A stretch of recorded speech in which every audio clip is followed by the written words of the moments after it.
Good morning, my dear children. Let's start with our SST class. Today we will start with chapter 12, Political Divisions of Northeast India. See, here is the map of Northeast India, and we can see the states highlighted over here. What are the states?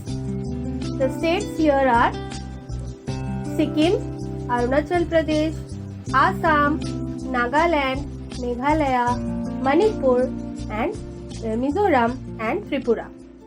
So we will be learning about these states today. The northeastern part of India consists of these 7 hill states, which are the Sikkim, Arunachal Pradesh, Nagaland, Manipur, Mizoram, Tripura and Meghalaya. And one state with flat lands, that is Assam. In our previous chapter, Assam was there. So here in this chapter, only the hill states are given. Some of the hilly states have plains also, and some states have mountain regions. Right? And these states get very heavy rainfall. Let's learn the capitals and the important rivers of the northeastern states in the table given in the next page.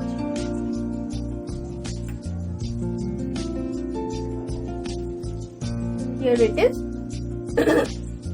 Here you can see Sikkim. The capital of Sikkim is Gangtok, and the important rivers over here are Tista, Rangit and Lonak. For Arunachal Pradesh, the capital is Itanagar, and the important rivers here are Dihang, Lohit, Dibang. For Nagaland, the capital is Kohima, and the important rivers here are Doang, Dikhu, Barak and Chenwen. For Manipur, the capital is Imphal, and important lakes here are River Manipur and Lake Lotak. For Mizoram, capital is Aizawl. Important rivers here are Kalagan, Tawang and Turai. For Tripura, Agartala is the capital. Important rivers are Gomti and some other rivers. For Meghalaya, capital is Shillong, and important rivers here are Dering and Umfi.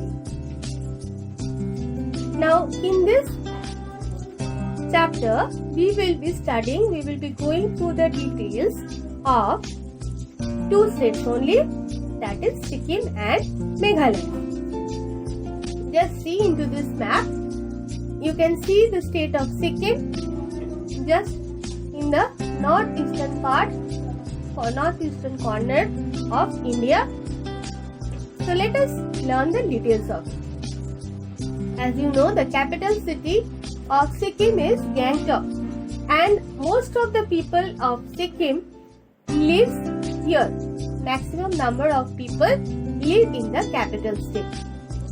Other important towns of Sikkim are Singtam and Rangpo.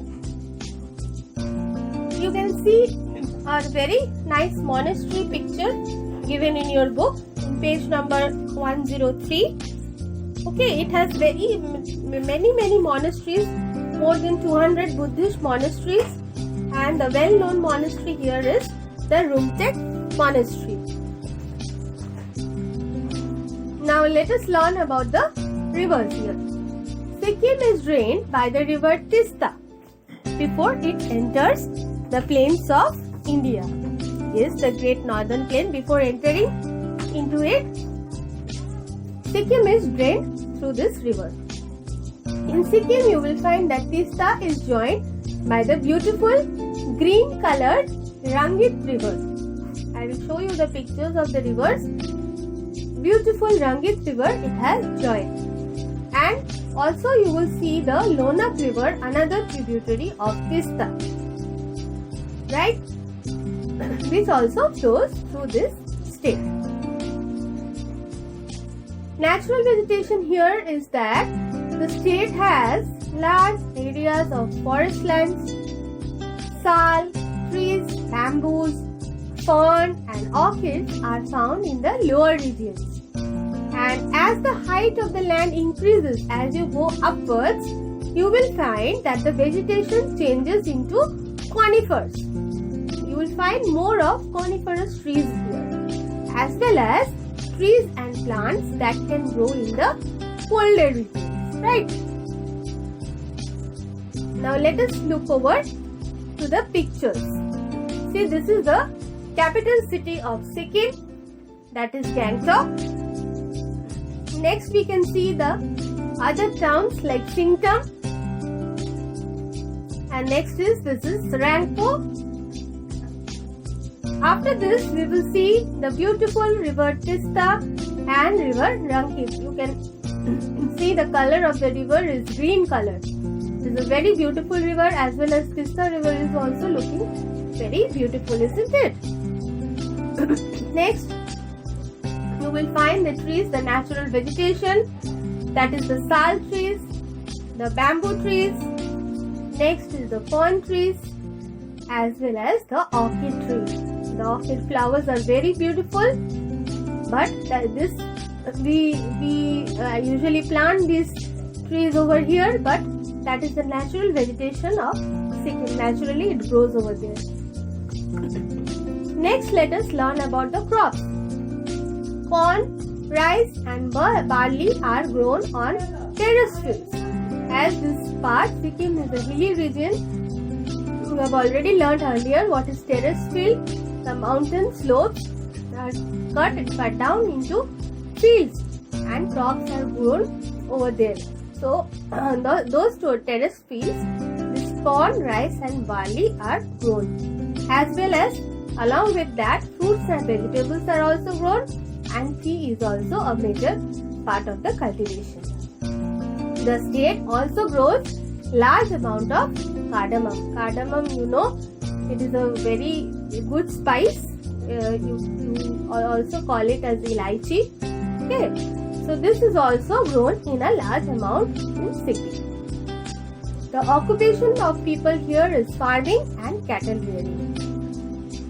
And other than that, people are also involved into handicraft textiles and scroll painting. Now what is scroll painting? Scroll painting is painting on silk or paper. Okay, that is rolled up. Usually, see, this is the scroll painting. Usually people use the different Buddhist religious pictures related to Buddhist religion are drawn on it. Now let us look at the pictures of other crops. See, this is the corn cultivation. Corn is cultivated on the terraced lands, terraced fields. This is rice cultivation. Rice is also cultivated on the terraced lands, terraced fields. Next, this is the cardamom plants. Cardamom is grown in a large amount in Sikkim. Next, you have the textiles from Sikkim, and this is the scroll painting. That's all about Sikkim. Now let's study about the state Meghalaya. The capital of Meghalaya is Shillong, and this name, the Meghalaya name has a beautiful meaning. Okay, as it is a beautiful state, the name Meghalaya means that it is the home of clouds, because generally this place is most of the time of the year, throughout the year or most of the time, it is wetty. Rainfall is there throughout the year mostly. So this place is called the home of the clouds. Other important towns here are Turai and Mavlai. Tura town and Mavlai. And most people in this state live in the villages. This state is filled with lush forest of pine, oak, sal and bamboo trees. It rains a lot here, so these wet conditions make it easy for the plants to grow very well. That's why very dense forests you will find over here. Let us look into the pictures now. See, this is the Shillong city. Okay. Next we can see the Tura town and the Mawlai town. This is the pine trees and oak trees.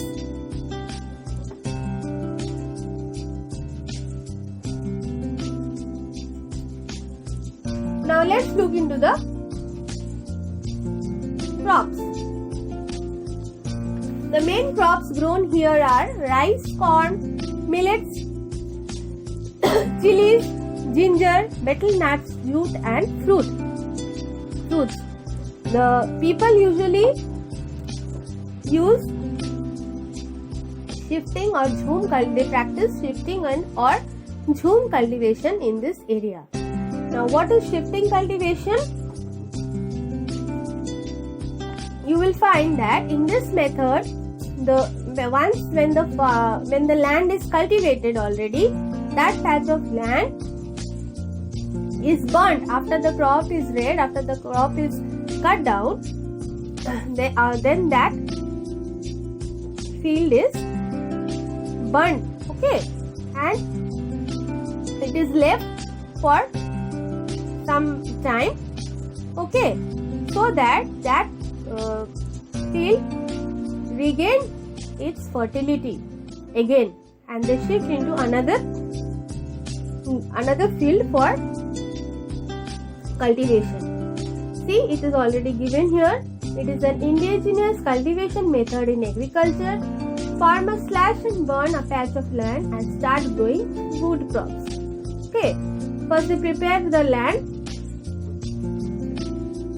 By burning it and slashing down all the natural trees that has grown over there, and they start growing the food crops.